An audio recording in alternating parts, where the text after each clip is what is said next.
Welcome to SVRK 9 news channel. SC ST పారిశ్రామికవేత్తల సమస్యల పరిష్కారం కోసం ఈ నెల 20న మంగళగిరిలో మహాధర్నా నిర్వహించనున్నట్లు ఆంధ్రప్రదేశ్ ఎస్సీ ఎస్టీ పారిశ్రామికవేత్తల అసోసియేషన్ ప్రకటించింది. విజయవాడ ప్రెస్ క్లబ్ లో నిర్వహించిన విలేకరుల సమావేశంలో రాష్ట్ర ఆర్గనైజింగ్ సెక్రటరీ బరోతు రమేష్ మాట్లాడారు. పారిశ్రామికవేత్తలకు విడుదల కావాల్సిన ఇన్సెంటివ్స్ 5 ఏళ్లు గడిచినా పూర్తిగా అందలేదని, దీంతో వేలాది కుటుంబాలు ఆర్థిక ఇబ్బందులు ఎదుర్కొంటున్నాయని అన్నారు.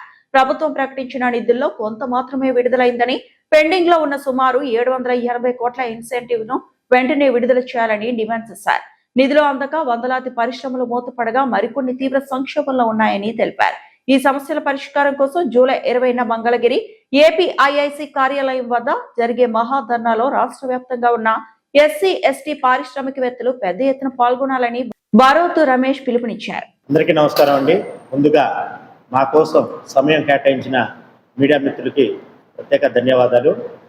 నా పేరు రమేష్ అండి.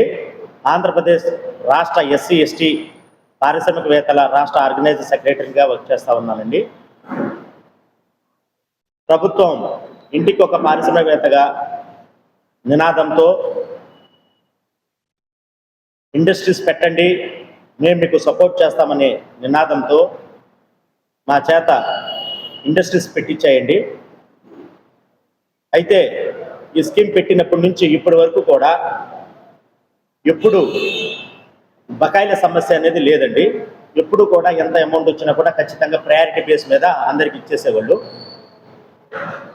గత ప్రభుత్వంలో జగన్మోహన్ రెడ్డి గారు 22లో సబ్సిడీలు ఇచ్చి 3 సంవత్సరాలు బకాయిలు పెట్టి మమ్మల్ని ఇబ్బంది పెట్టినారు. రాష్ట్ర వ్యాప్తంగా ఆంధ్రప్రదేశ్లో ఉన్న ఎస్సీ ఎస్టీ పారిశ్రామికవేత్తలందరూ కూడా రాష్ట్ర స్థాయి జిల్లా స్థాయి కమిటీలు వేసుకొని మరి మన సబ్సిడీలో రావాలి అంటే కూటమి ప్రభుత్వం రావాలనే నినాదంతో మేమందరం జిల్లా కోఆర్డినేటర్గా ప్రతి జిల్లాకు ఒక కోఆర్డినేటర్ పెట్టి అందరు కలిసి గట్టుకొని ప్రభుత్వాన్ని తెచ్చుకున్నామండి. మరి ప్రభుత్వం వచ్చినప్పటికీ మాకు న్యాయం జరగలేదండి. లాస్ట్ ఇయర్ అక్టోబర్లో ఎంఎస్ఎంఈలకు 1500 కోట్లు రిలీజ్ చేస్తున్నామని చెప్పి అనౌన్స్ చేశారు. ఆ వార్త వినగానే నిజంగా ఎస్సీ ఎస్టీ వాళ్ళందరూ కూడా చాలా సంతోషపడ్డామండి. ఎందుకంటే అప్పటికి 3 సంవత్సరాలుగా ఆర్థిక భారంతో ఇబ్బంది పడుతున్నాం అందరం కూడా చాలా సంతోషం వేసింది. ఓకే, అమౌంట్ కేటాయించారు, మన ప్రాబ్లమ్స్ అన్ని సాల్వ్ అయిపోతాయనే ఉద్దేశంతో చాలా భరోసాగా ఉన్నాం. తీరా చూస్తే 20%, 30%, 40% అనేది ఇచ్చుకుంటా వచ్చారండి.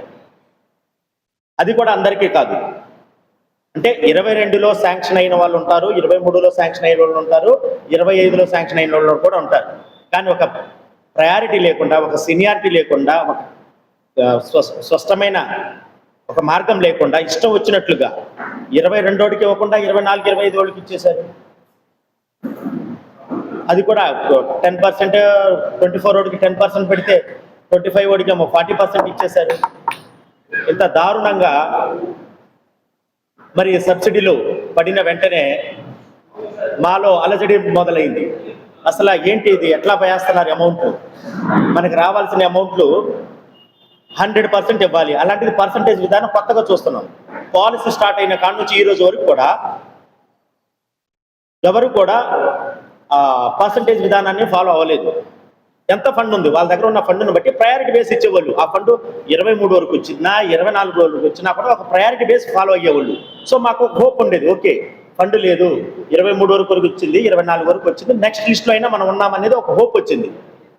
ఎప్పుడైతే 22 వాళ్ళకి 23 వాళ్ళకి ఇవ్వకుండా 24, 25 వాళ్ళకి ఆ 10%, 20%, 40% కొట్టేశారో అందరికీ కూడా రాష్ట్ర వ్యాప్తంగా అందరూ కూడా ఒకేసారి కలుగు తిన్నాము.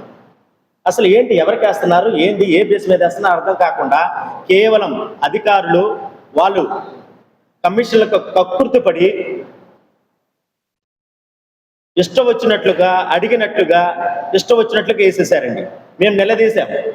రాష్ట్ర వ్యాప్తంగా ఎస్సీ ఎస్టీలు అందరూ కూడా ఏపీఐఎస్సికి వెళ్ళి నిలదీశాము. నిలదీసిన రోజున అధికారులు నోట్లో నుంచి మాట లేదు. మాకు తెలియదండి, పై వాళ్ళు అంటున్నారు, మాకు తెలియదండి, వీళ్ళకి ఏమని వీళ్ళు అంటున్నారని. దగ్గరగా 750 కోట్లు మాకు బకాయి ఉంటే అందులో 250 కోట్లు పోయినసారి రిలీజ్ చేశారు వాళ్ళు. అది కూడా స్పష్టంగా పంచకుండా వాళ్ళకి ఇష్టం వచ్చినట్టు పనిచేశారు. సో అదొక ప్రాబ్లంతో వందలాది యూనిట్లు ఇప్పటికే మూతపడ్డాయండి. ఈ ఆర్థిక భారం తట్టుకోలేక మాకు వాస్తవానికి ఏంటంటే ఈ పరిశ్రమలు స్థాపించే కెపాసిటీ మాకు లేదండి. ప్రభుత్వం మేము మీకు సబ్సిడీ ఇస్తాము, మీరు స్థాపించే పరిశ్రమల్లో 45% మేము మీకు సబ్సిడీ ఇస్తామని ప్రోత్సహిస్తే మన రాష్ట్ర అభివృద్ధికి ఉపయోగపడుతుందన్న ఉద్దేశంతో మేము పరిశ్రమలు స్థాపించాము. మాకు ఆ స్తోమత లేకపోయినా అప్పులు తెచ్చి బంగారాలు తాకట్టు పెట్టి తీసుకొచ్చి పరిశ్రమ స్థాపించాం. ఒక్క సంవత్సరం కాలంలో ఇవ్వాల్సిన సబ్సిడీ అమౌంట్లని గత 5 సంవత్సరాలకి ఇవ్వకపోతే మా పరిస్థితి ఏంటి? ఈ రోజున పిల్లలు బాధలు ఎట్లా ఉన్నాయంటే కేవలం స్కూల్ ఫీజులు కూడా కట్టుకోలేని పరిస్థితికి వచ్చాము. ఈవిడ మా ఆవిడ గారండి. పెళ్లి చేసుకునే టైంలో మా అత్తగారు నాకు ఆ అమ్మాయితో పాటు బంగారాన్ని కూడా ఇచ్చారు. ఈ రోజు ఆ ఒంటి మీద బంగారం లేకుండా పోయింది. ఇది నా ఒక్కడి పరిస్థితే కాదండి, రాష్ట్రంలో ఉన్న ఎస్సీ ఎస్టీ పారిశ్రామికవేత్తలు అందరి పరిస్థితి ఇదే. మీరు ధర్నాకి మేము ఇప్పటికే చాలాసార్లు ధర్నాలు చేశాము, వినతి పత్రాలు ఇచ్చాము, ర్యాలీలు ఇచ్చాము. అక్కడ వచ్చిన 2000 మంది అయినా 1000 మంది అయినా ఒక్కడి ఒంటి మీద కనీసం ఒక కాసు బంగారం కూడా ఉండదండి. ఆ పరిస్థితికి దిగజారిపోయాము. ప్రభుత్వాలకి అధికారులకు వినతి పత్రాలు ఎన్నోసార్లు అందించాము, కానీ ఏ విధంగా కూడా స్పందన లేదు. ఇక మా కడుపు కాలి రోడ్ల మీదకి వచ్చాము. గత 18 రోజులుగా ఏపీఐసి ఎదురుగుండా ధర్నా చేస్తా ఉంటే అధికారులకు ఇబ్బంది అవుతుందని తీసుకెళ్లి మమ్మల్ని ఒక మూల పడేశారండి. ఆ మూలలో టెంట్ వేసి మేమే వేసుకున్నాం, చందాలు వేసుకున్నాం, మనిషికి 1000 రూపాయలు వేసుకుని చందాలు వేసుకుని టెంట్ వేసుకున్నాం.